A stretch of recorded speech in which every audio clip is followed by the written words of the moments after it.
Alô, amigos, vamos continuar com o nosso curso de literatura.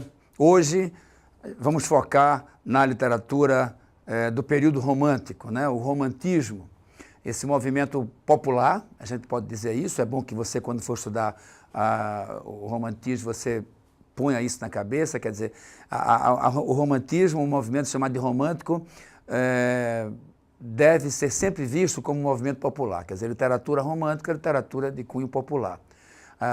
Intencionalmente popular, né? A literatura romântica, ela voltou-se para o grande povo e a partir até da temática. Você sabe que a temática romântica é idealista, essa temática da fuga da realidade, do subjetivismo, da literatura individualista, essa literatura que tem como foco, né, como objetivo principal, tem a temática do coração, né, do amor, do subjetivo, quer dizer, ver o mundo a partir dessa visão pessoal, íntima, pessoal, subjetiva, individualista, egocêntrica.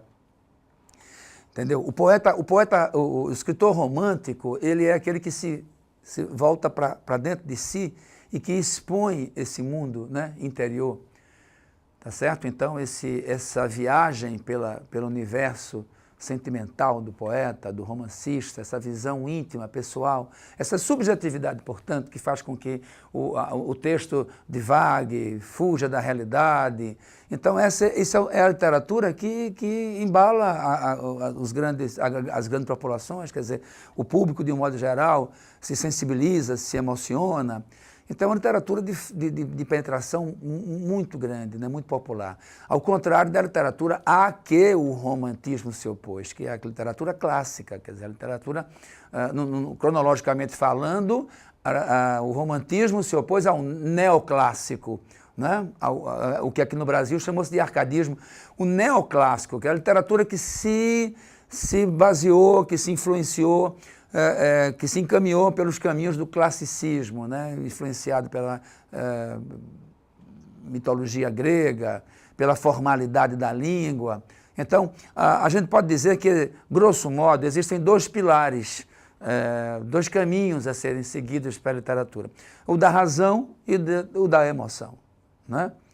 O caminho apolíneo da razão e o dionisíaco, que é o caminho da emoção, do sentimentalismo.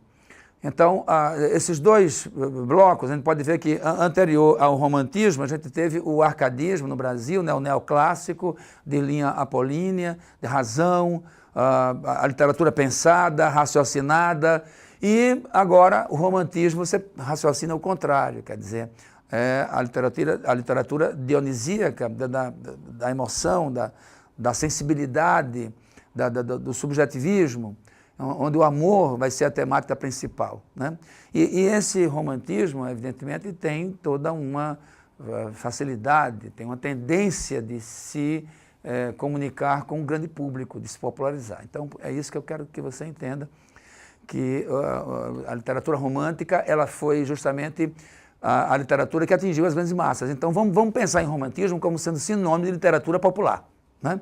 Aquela que escreveu para o grande povo, para emocionar. E não aquela que exigiu intelectualidade, que exigiu grandes raciocínios, conhecimentos técnicos, mas apenas a sensibilidade e a emoção. No Brasil, o romantismo começa no século XIX, justamente em paralelo a um grande momento de comoção, de grande emoção social, política, né? O Brasil tinha acabado de passar por aquele processo de independência, então a gente agora é uma nação livre e o povo brasileiro estava vivendo toda a euforia dessa nacionalidade, né? Desse ufanismo, desse amor à pátria. Ainda estávamos em plena comemoração da nossa independência, da conquista da liberdade do Brasil, liberdade política, enfim. Então, o romantismo, como se diz no comum, né, vem a calhar justamente com essa euforia romântica, entre aspas, né, com essa euforia nacionalista que o Brasil estava vivendo. Veio tudo dar certo, né? A colonização portuguesa trouxe consigo os jesuítas que nos deram esse legado cristão, nos deram essa herança católica muito forte, né?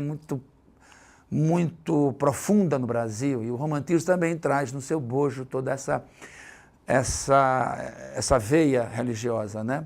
Então, tudo veio a calhar, tudo veio dar certo para que o romantismo no Brasil fosse essa grande explosão literária, que, aliás, é bom lembrar, manifestou-se em todos os campos do conhecimento, né, no Brasil. A gente estava no desenvolvimento econômico, no desenvolvimento político, nessa nova nação no Brasil, e essa nova mentalidade romântica vem justamente influenciar e também ser influenciada, né, vem interagir justamente com esse momento de desenvolvimento que o Brasil vinha passando, né? Então, a gente tem um público leitor novo no Brasil, a gente tem agora faculdade de Direito do Recife, a Faculdade de Direito de São Paulo, aquele ambiente efervescente, intelectual que o Rio de Janeiro estava vivendo, onde a família real tinha se instalado, de modo que tudo veio, como eu disse, vem dar certo para que o romantismo fosse essa grande explosão intelectual, né? Ela se manifesta, inclusive, principalmente na literatura, é claro, mas a gente pode falar de romantismo nas artes plásticas, romantismo na música, né? O teatro romântico no Brasil, né? A gente pode ir sair até buscando influências do romantismo na política, na economia brasileira, tudo. A economia influenciando a literatura influenciando a economia, a política.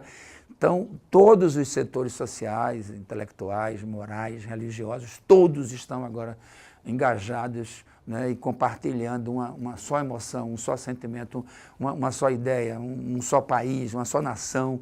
E tudo isso a partir de tudo isso é que você deve, então, entender o romantismo no Brasil, tá certo? Aqui na tela, estou registrando o início do romantismo.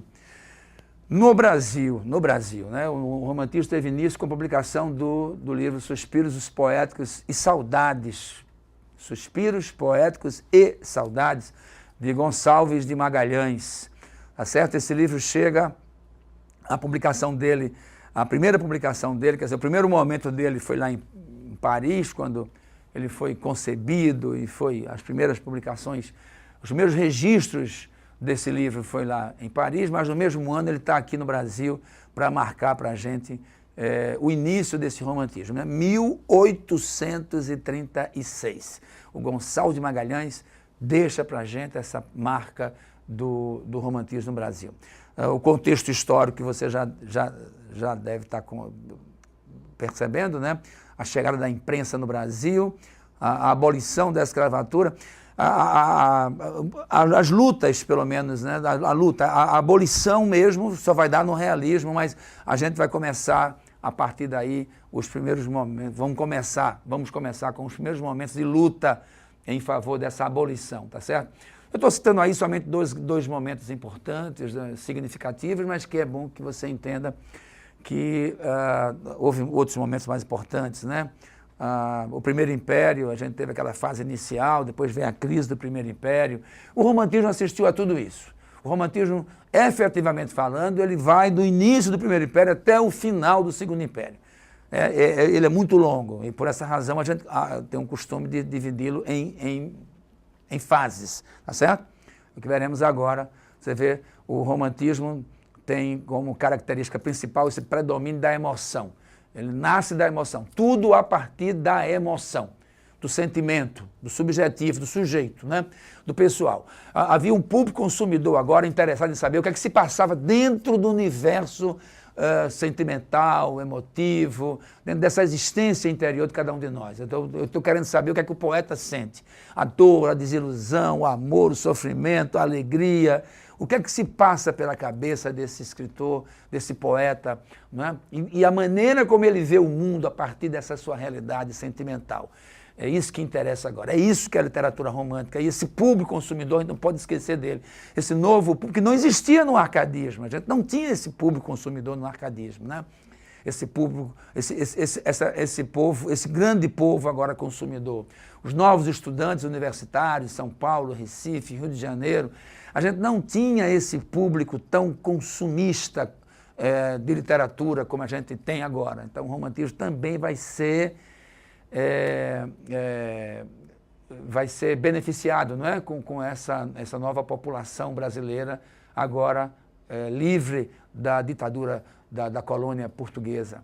E agora com esse desenvolvimento no Brasil, a burguesia brasileira, os novos jovens que vêm dessa classe privilegiada agora, começam então a fazer com que esse dinheiro circule no meio intelectual, da literatura. Por isso o teatro também vai ganhar com isso, porque a literatura, a poesia vai fazer com que surja o romance faz com que surja o teatro, né? O teatro faz com que surja a crítica, e aí o jornalismo ganha também com isso. Quer dizer, então foi um desencadear de evolução nesse período. Foi uma efervescência. Então, daí a grande visão, o grande sentimento nacionalista que essa geração desencadeou nessa época, né? O ufanismo, esse nacionalismo exagerado. Em paralelo também essa religiosidade cristã. E claro, tanta emoção, tanto sentimento, né? Tudo isso misturado iria chegar nos exageros, nos excessos, no ilogismo, né?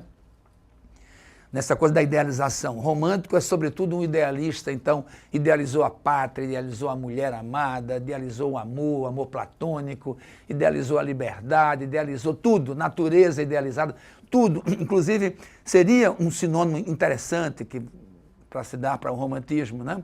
A idealização, um movimento romântico como sendo o idealismo. Tudo foi criado a partir de um ideal, de um subjetivismo idealista. A liberdade de criação e a despreocupação com a forma, né? O predomínio da metáfora. Tá certo? Então, voltando aqui para a nossa câmera, queria lembrar a vocês que essas características todas que eu falei para vocês agora são muito importantes, que vocês não esqueçam, quer dizer, mantenham essas características gravadas, porque elas são justamente o oposto, né? Elas são a antítese do que a gente chamaria de clássico, da literatura clássica. Assim, tendo essas características na cabeça, você automaticamente vai entender que o oposto era o clássico, né? A gente fala de popularização no romantismo, você vai para o clássico, a elitização. Você fala aqui do senso de sentimentalismo, do exagero, do idealismo, lá predomina a razão, entendeu? Aqui é o mundo interior do poeta, do artista, né? Lá é o que se vê, é a observação da realidade. No clássico é a observação da realidade. O romântico não, é o subjetivo, é a visão íntima, pessoal do artista, tá certo? Voltando para a telinha, então, a primeira geração romântica vai de 40 até 50, isso é uma marcação cronológica assim, bem grosseira, né?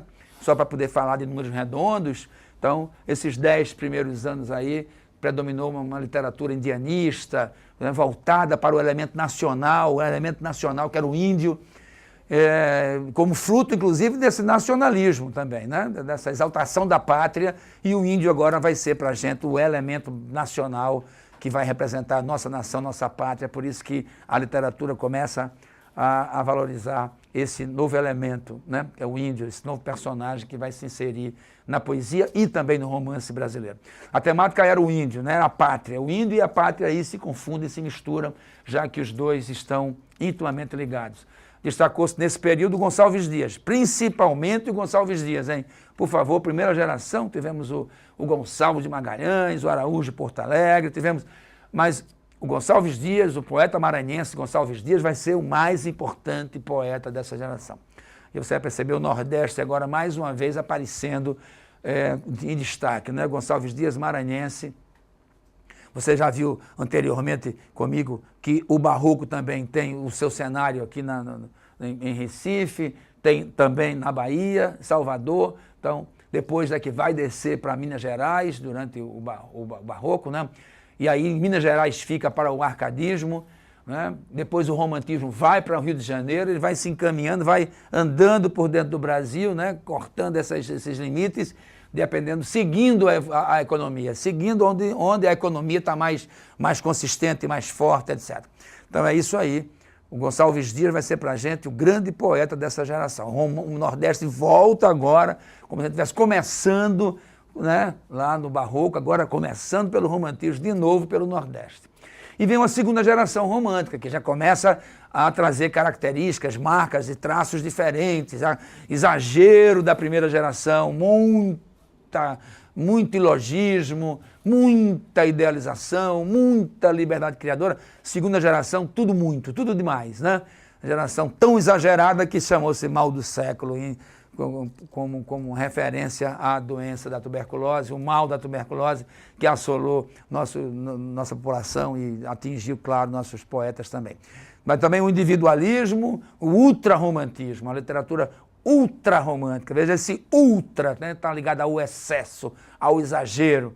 E a temática da morte agora aparece em primeiro lugar, né?